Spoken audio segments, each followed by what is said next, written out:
Jai Jai Shri Caitanya Jaya Nityananda. Jaya Dvaita Chandra Jaya Gaura Bhakta Vrinda.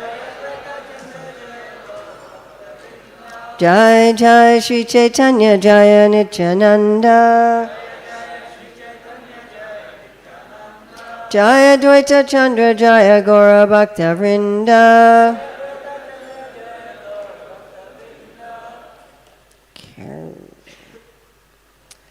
So today is October 9th, 2023, in the Glory of India, Temple East of Kailash. And we're reading from Caitanya Caritamrita, Madhya Lila, chapter 5, texts 1 through 9. And, oh, there's the verse. I see, okay. So we're just going to read through texts 1 through 8. I'll just read the translations.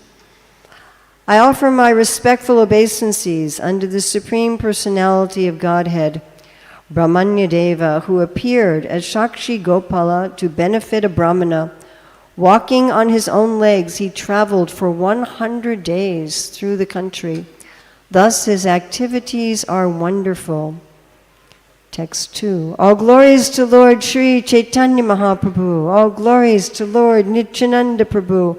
All glories to Sri Advaita Prabhu, and all glories to all the devotees of Sri Chaitanya Mahaprabhu.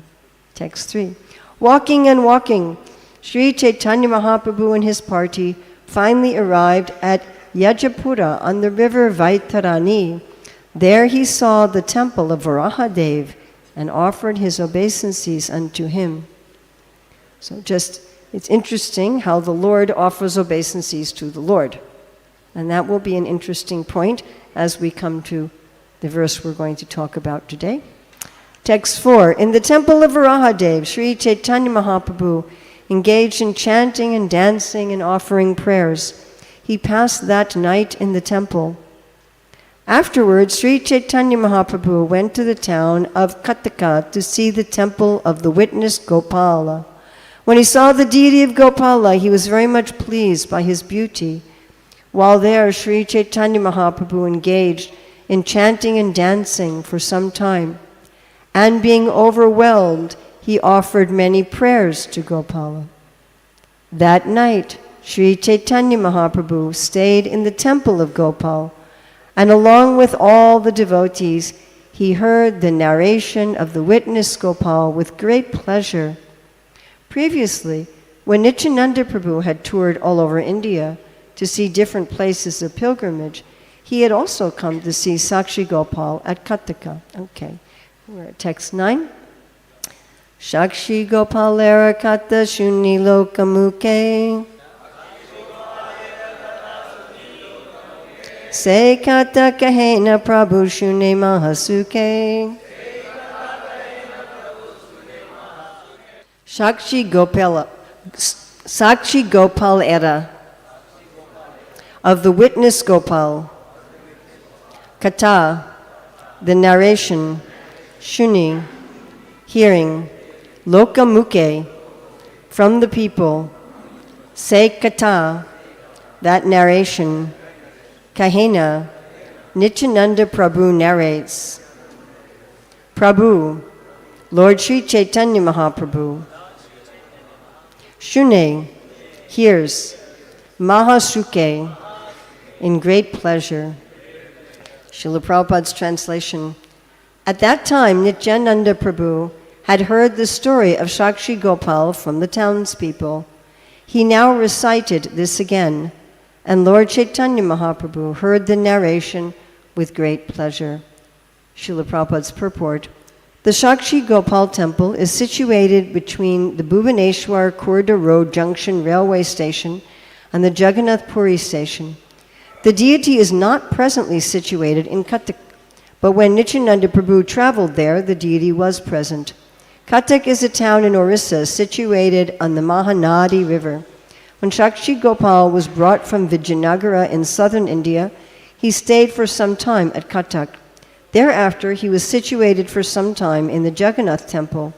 It seems that in the temple of Jagannath, there was some disagreement between Jagannath and Sakshi Gopal, a disagreement called Prema Kahala, a quarrel of love. In order to settle this love quarrel, the king of Orissa constructed a village about 11 miles from Jagannath Puri. The village was called Satyavadi, and Gopal was situated there. Thereafter, a new temple was constructed. Now there is a Sakshi Gopal station, and people go to Satyavadi to see the witness Gopal. Sakshi Gopalera kata suni lokamuke se kata kahena Prabhu shuni mahasuke. At that time, Nityananda Prabhu had heard the story of Sakshi Gopal from the townspeople. He now recited this again, and Lord Chaitanya Mahaprabhu heard the narration with great pleasure. So this is very strange, that there is some quarrel between Gopal and Jagannath. And such a big quarrel that they had to separate. One had to go 11 miles away. So this is very strange. Recently, we were traveling in the Gulf countries, so we went to see one mosque in Bahrain, and there, as part of seeing the mosque, they give you a whole summary of Islam, which was interesting. And you know, their idea of God is that God is so different from us that he cannot come here to this world. They said, we don't believe in avatars. The Lord cannot come.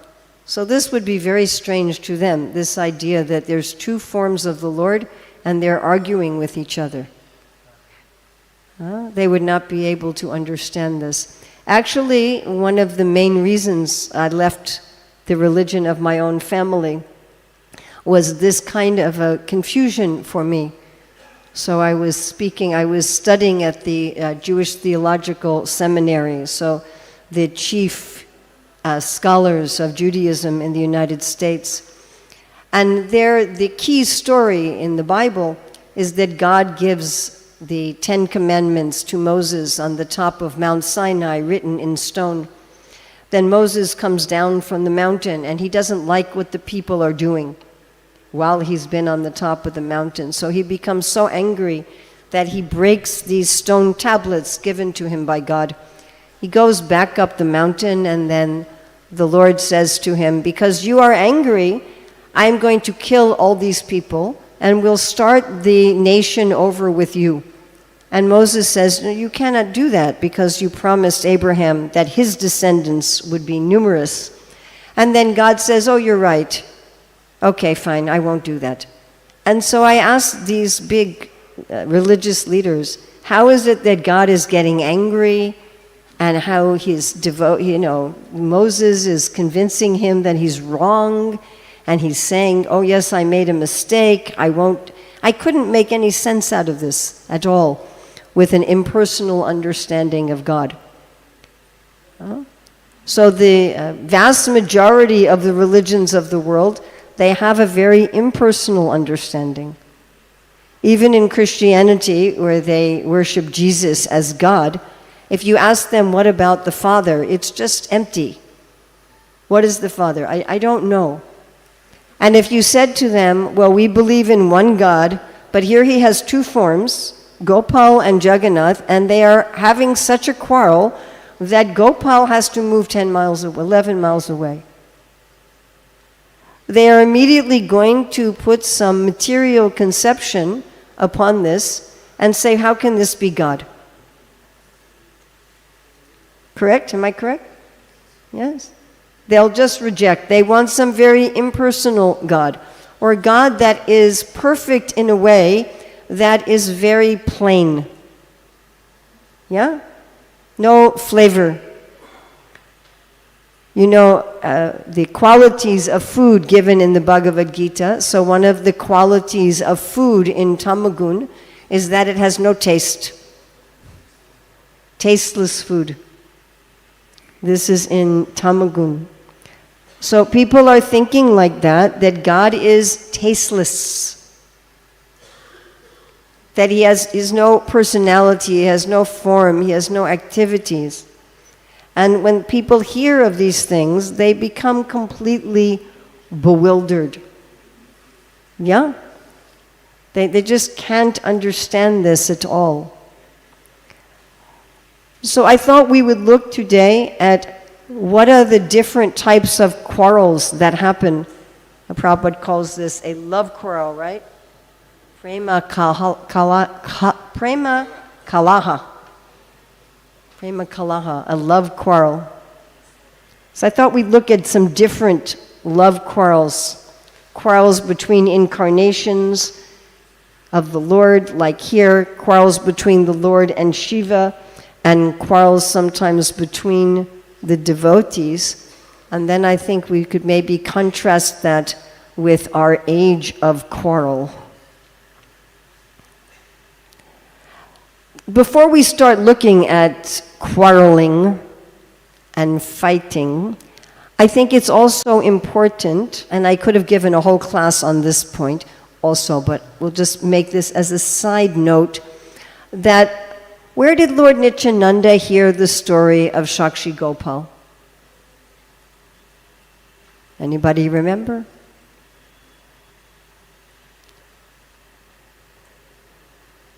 Kali Yuga memory. We read the verse like 5 minutes ago. From the townspeople. It was a local story. So the whole story that Krishnadas Kaviraj is going to repeat here about the old Brahmana, you all know this story, right? The old Brahmana and the young Brahmana traveling, and the old Brahmana making a promise, and the deity walking. This story Lord Nityananda heard from the local townspeople. Now also what Srila Prabhupada is referring to in this purport, so I was asking some devotees, especially who are very familiar with Gaudiya Vaishnavam in Orissa, like Madhavananda Prabhu and Hari Parshad Prabhu, I said, what is this story of this love quarrel? Because Prabhupada doesn't give any details. And they said, oh, this is also a local story. It's not in a Shastra. And the story is that when Sakshi Gopal came, he was eating all the nice prasadam. So they were making the bhoga offering to the deities, and Sakshi Gopal was eating all the sweets and all the savories, and leaving for Jagannath just the rice and the dal. And that was the problem. But this is a local story from the townspeople. So I was thinking about what are our pramanas. You know what a pramana is? What is our source of knowledge? How do we know that something is true? Whenever we say something, we should always be able to cite some reference. Now, increasingly in our Hare Krishna movement, something that has been distressing me for a long time, is devotees tell all kinds of strange stories without any pramana. It's even sitting on the Vyasa-san, they'll tell so many stories, and if you say, excuse me, what is your pramana? They don't have any. Or I heard this from somebody in Vraj. So we should be very careful. So how do we know when we can take a local story that is not in Shastra and we can repeat it as bona fide? How do we know?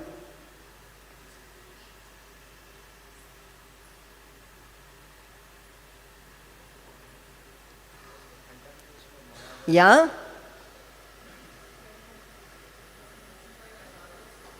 When it's accepted by our acharyas, is that what you said? Yes. So here we see, or accepted by God. So here we see Lord Nityananda heard this story from the townspeople, but he's God, he accepts it. And Caitanya Mahaprabhu accepts it, and Krishnadas Kaviraj accepts it. So we accept it. But if there's some other story told by the townspeople, are we going to accept that? No. Because Prabhupada is mentioning this in the purport, and Srila Prabhupada is getting this from Srila Bhaktisiddhanta Saraswati's commentary on this verse. Therefore we accept that there was this quarrel between Sakshi Gopal and Jagannath. You follow?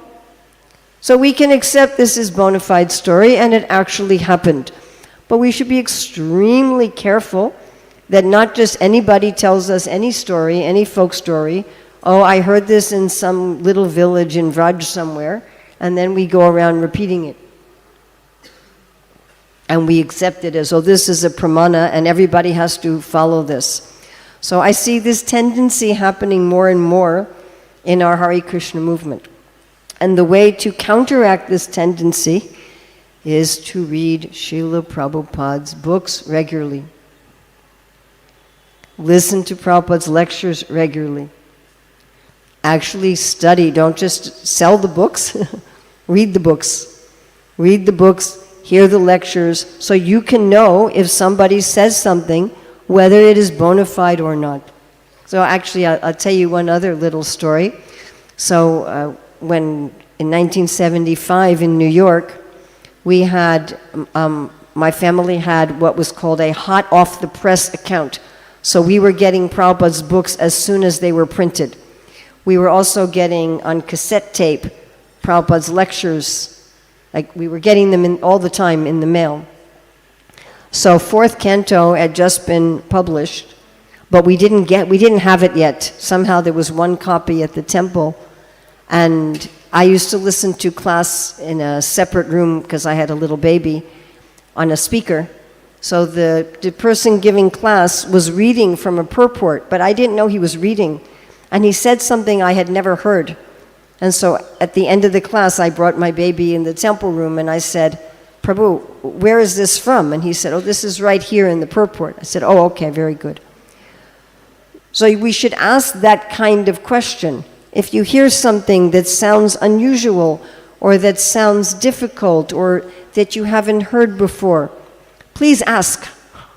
You can ask politely, oh, Prabhu, Maharaj, that was so wonderful what you were telling. I would like to look it up and read more about it. Can you please tell me what is the sloka? Who has said this? Where have they said this? I mean, recently one devotee was telling me, our previous acharyas have said this, our previous acharyas have said this, and very heavy. And then I said to him, Prabhu, would you tell me give me the citations so I can look it up, please. Where did Srila Rupa Goswami discuss this? Where did Srila Sanatana Goswami discuss this? And then there was just silence. And like a week later, I wrote him again and I said, Prabhu, can you give me the reference where they have talked about this topic? I said, I don't remember reading anywhere in their literatures where they have discussed this topic. And then this devotee wrote back, oh, actually, they never discussed this topic. I said, then how can you say that our acharyas, you follow what I'm saying? So don't be afraid to ask. That is, tadvidi pranipashtena pariprashnena sevaya. We should ask. And we should say, what is the source of this? Even sometimes devotees publish books. And in the books, they have some story from something, somewhere. And there's no citation. So to be very careful. All right, now we're going to get on to arguing. So quarrels between incarnations. Can somebody think of some example of where two incarnations of the Lord were arguing with each other? Yes. Ram and Parshuram. Yes, that was the first on my list. Ram and Parshuram. So after Ram and Sita get married, then Parshuram comes and he says, why are you breaking the bow of Shiva? And who are you anyway? And he challenged him. Right? I mean, it was a heavy quarrel, actually. And then Parasuram gave to Ram his Shaktis. What's some other example? Yes. Krishna and Balaram. All right. There's a few of them I can think about. Of course, there's a very adorable one where Balaram and the boys go to Mother Yasoda and they say, Krishna has eaten clay. Krishna has eaten dirt. And Krishna says, no, my dear mother, we had a quarrel. We had a fight. Said the boys and the boys and I, we had a fight. We were quarreling, and Balaram took the side of the boys. And so they are angry with me, and so now they are speaking lies about me to get me into trouble with you. Children do this, don't they? Huh? He hit me when he didn't actually, right?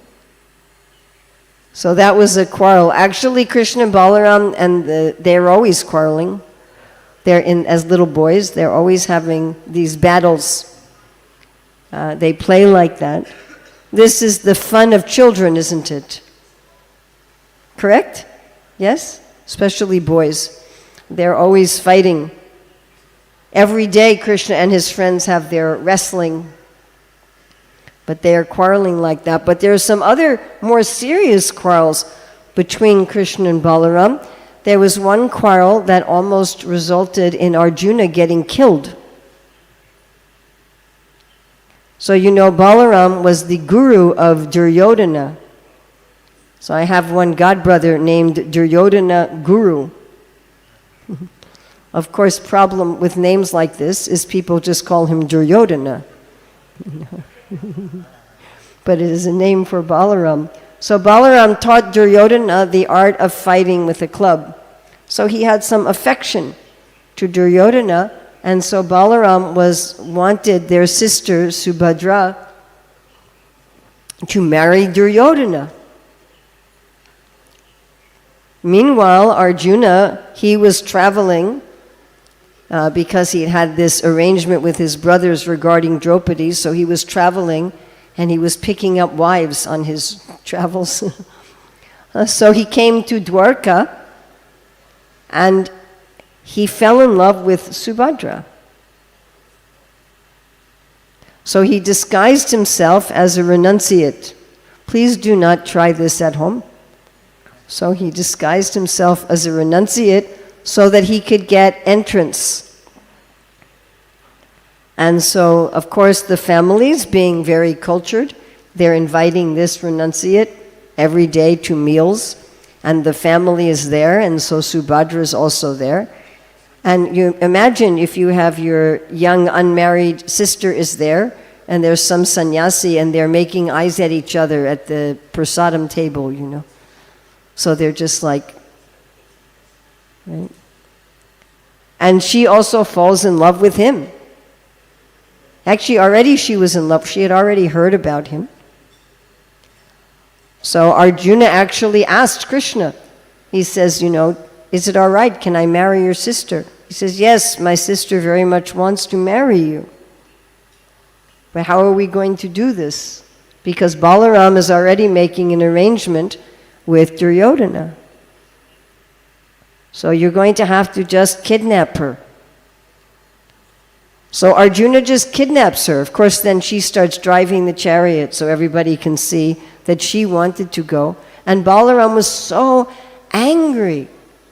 He said, this Arjuna, he's disgraced our whole family, coming in disguise, kidnapping our sister like this, when we had an arrangement, what's going on? He should be killed. And then Krishna talked to him and talked him out of it and said, no, it's okay. You know. Another time when Krishna was kidnapping Rukmini, right? Krishna kidnaps Rukmini, and Rukmini's brother, he was very angry because he had arranged Rukmini's marriage with Shishupal. So he was following. And in those days at weddings, there would be fights, sometimes death. People, can you imagine that? Imagine that. You go to, you know, there's these fights often to the death at weddings, or you get your hands cut off or something like that. I mean, would you fight so hard for a woman that you would lose your hand? You know, when people talk about, this is another side point, but when people talk about instituting Varnashram, we should be very careful that we are not going to institute the details of Varnashram. I remember Bhakti Chiruswami making this point. He was saying, not that we are going to bring back Varnashram and now there's going to be fighting at weddings and people are going to get killed. Right? So Rukmi's fighting, and Krishna defeats him. And Krishna's going to kill him, and Balaram says, don't kill him. He said, now he's our brother-in-law, how can you kill him? Of course, later, Balaram kills him. Correct? At a wedding, another wedding. But Balaram is saying, no, Krishna, don't kill him. Just embarrass him. So Krishna humiliates him only. And then the whole battle of Kurukshetra, where Balaram doesn't take part at all. He goes on pilgrimage. And then at the end, he comes when Bhima and Duryodhana are fighting. And he says, stop this. He says, Duryodhana is more skilled and Bhima is stronger. And just stop this fight. The war is already basically over. No need to kill Duryodhana, just stop. It was very interesting. It said there that Bhima and Duryodhana, anusmaram, they were remembering over and over all their insults, and so they couldn't stop fighting. But Krishna was silent.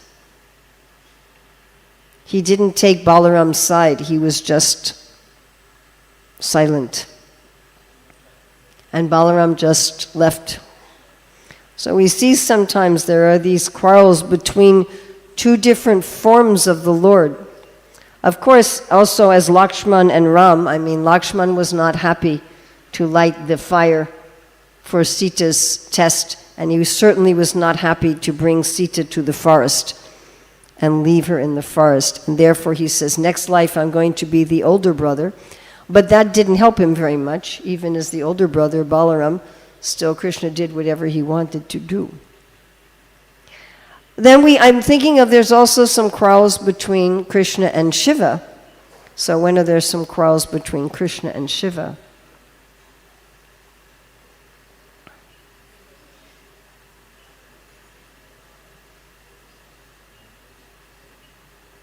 There's that big fight in the 10th canto. Right? Yeah? With Banasura. Well, Krishna's army is fighting against Lord Shiva's army, and Krishna and Lord Shiva are fighting against each other. Right? Krishna throws his yawning weapon at Lord Shiva. Lord Shiva gets so tired he can't fight anymore.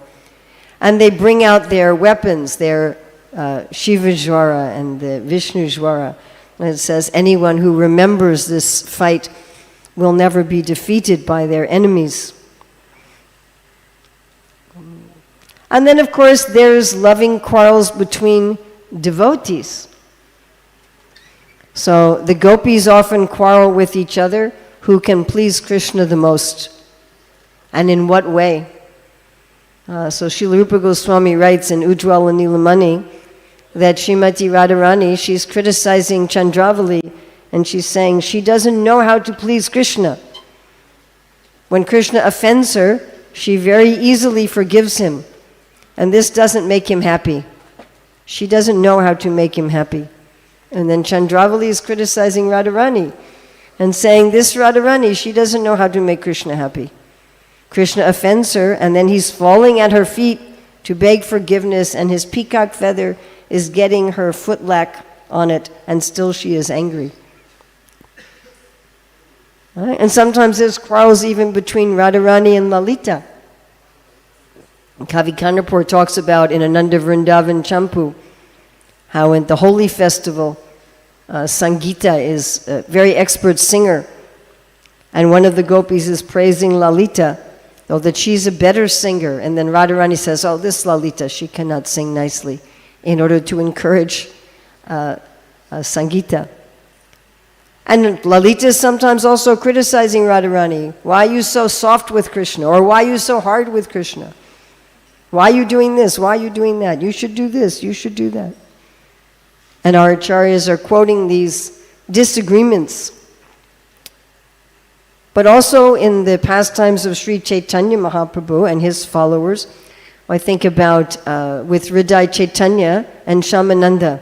So that's an interesting, one of the most interesting, I think, quarrels between devotees, because Hridaya Chaitanya was the guru of Shamananda, and he had sent his disciple to learn from Srila Jiva Goswami in Vrindavan. And he did so. But then he found the ankle bell of Srimati Radharani.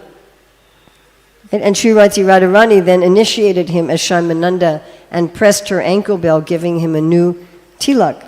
So this news came to the Guru, Hriday Chaitanya, who was very angry with his disciple. And it was only by the intervention of Srimati Radharani that this quarrel was settled. So that's a very interesting quarrel between devotees. Right? And sometimes the devotees quarrel with the Lord. Like Jagadananda Pandit was always trying to give opulence to Sri Chaitanya Mahaprabhu. And Sri Chaitanya Mahaprabhu was always refusing. Right? He made some bed for the Lord, and the Lord said, I'm a sannyasi, I cannot sleep on this. Finally, Govinda tore up some leaves and put it in an old cloth. And then Jagadananda had brought back some oil, some scented oil, and Mahaprabhu said, if I wear this, people will think that I am associating with women. I'm sorry, just offer it to Jagannath. And then Jagadananda Pandit got so angry. He said, who told you I brought oil? I didn't bring any oil. And he took the pot, a very expensive oil, and he smashed it on the ground. And then he was fasting. And then Mahaprabhu had to engineer an invitation to eat at Jagadananda Pandit's house. Right? Jagadananda Pandit was fasting for 3 days, and he's feeding Lord Chaitanya. And the Lord Chaitanya said, now you eat. He says, no, I'll eat later. You eat now. Eat now. No, and I'll eat later. And then Mahaprabhu had to say to Govinda, make sure he eats. After he eats, tell me that he's eaten. So these quarrels are going on. Would we want to be in some kind of eternal reality where everyone is just, I'm happy. How are you? I'm also happy. How are you? I am also happy. I mean, if you've had a really, really stressful day, it's nice to just sit and do nothing for a few minutes, correct? Just, I don't want to see any people, I don't want to do anything, I just want to sit 5 minutes, leave me alone. But we don't want to do that forever, do we?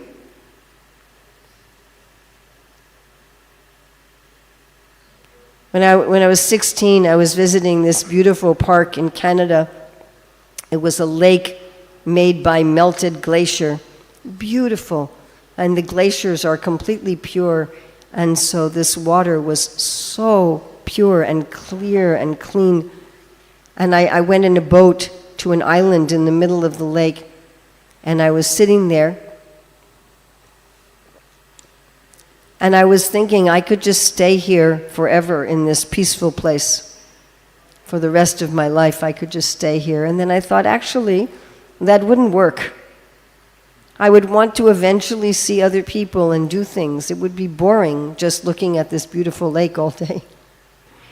Yeah?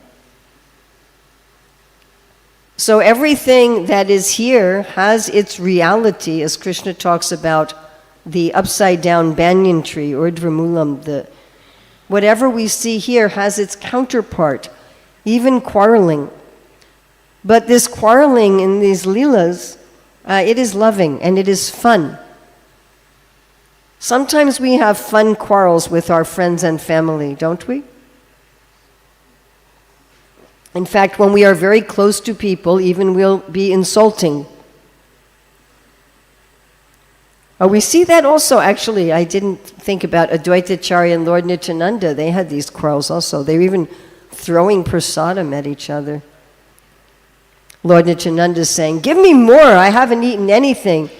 And Advaitacharya said, you've already spoiled all my religious principles by eating so much. And they're calling each other names and throwing food at each other. So in our ordinary life, we sometimes enjoy by quarreling, or by insulting, and having differences of opinion. Actually, Prabhupada says personality means there must be differences of opinion. What does it mean that we are individual persons?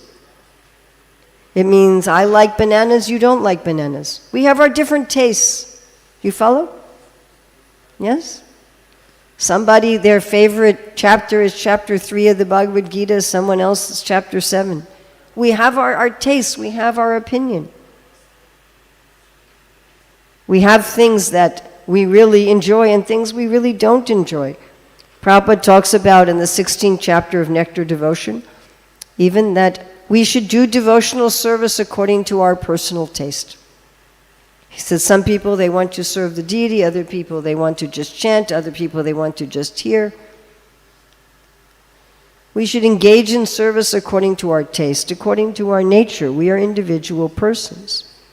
The problem is that in this material world, we have this very strange thing called ahankara. And so our personality in this world gets perverted through this idea that Ishwaraham aham bhogi siddhaham, I am perfect, powerful, and happy, I am the enjoyer. And we think that whatever we think is perfectly true and correct.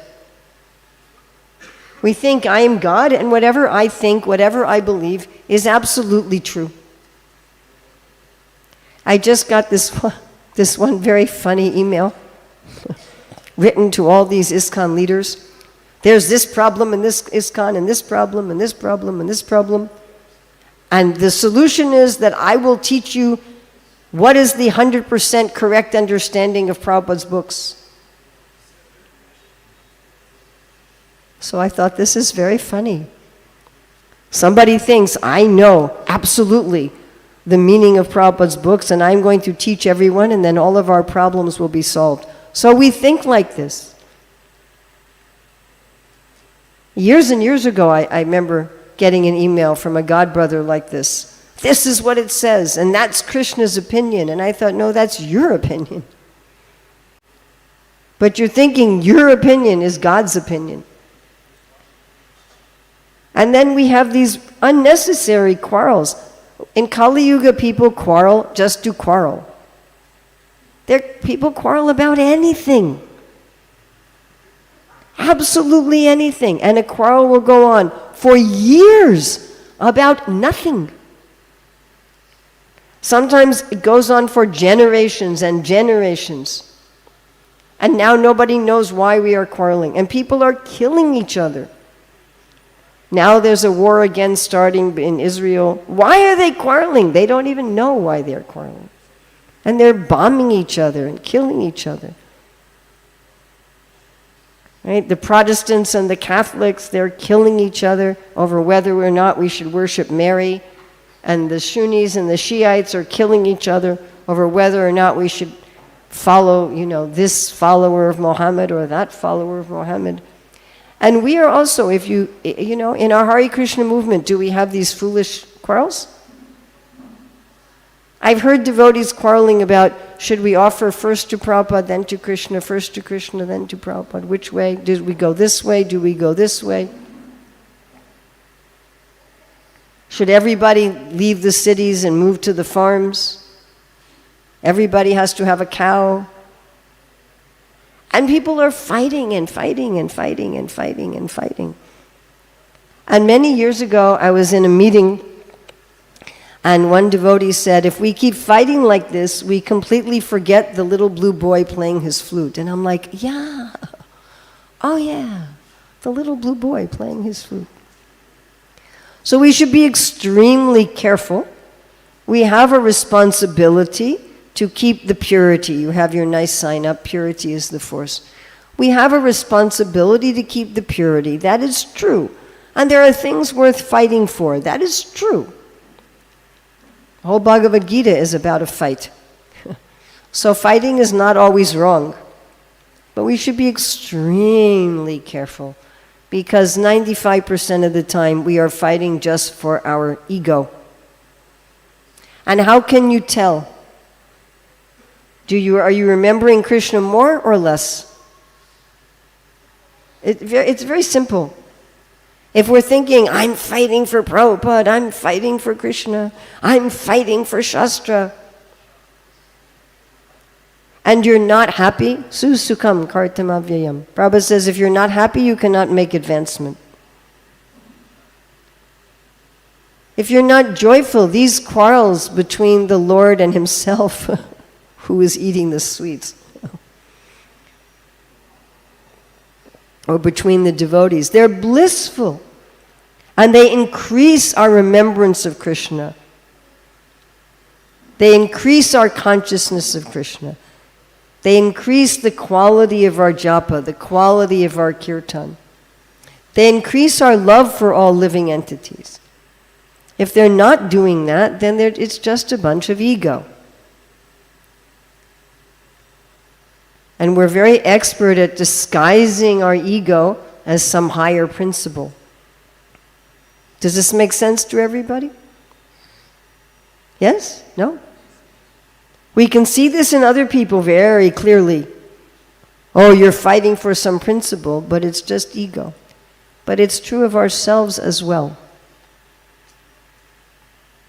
And if we become disturbed by this quarreling, one of the antidotes is to remember the transcendental quarreling. And how sweet that is. The cowherd boys fighting, the gopis quarreling, even Krishna and Balaram fighting. Or just imagine, what a funny scene. What a funny scene. Sakshi Gopala is brought to the Jagannath temple and put on the altar, and the pujari puts the plates on the altar, and Sakshi Gopala goes and eats all the sweets and the savories. And Jagannath, Balaram, and Subhadra are there. You didn't leave anything for me but the rice and the dal. How lovely. What a wonderful thing to meditate on. So next time you hear some crazy quarreling about some stupid thing that's all about somebody's ego, and just remember this pastime, and then you will become very happy. So questions, comments, corrections, additions, subtractions, chastisements, quarreling?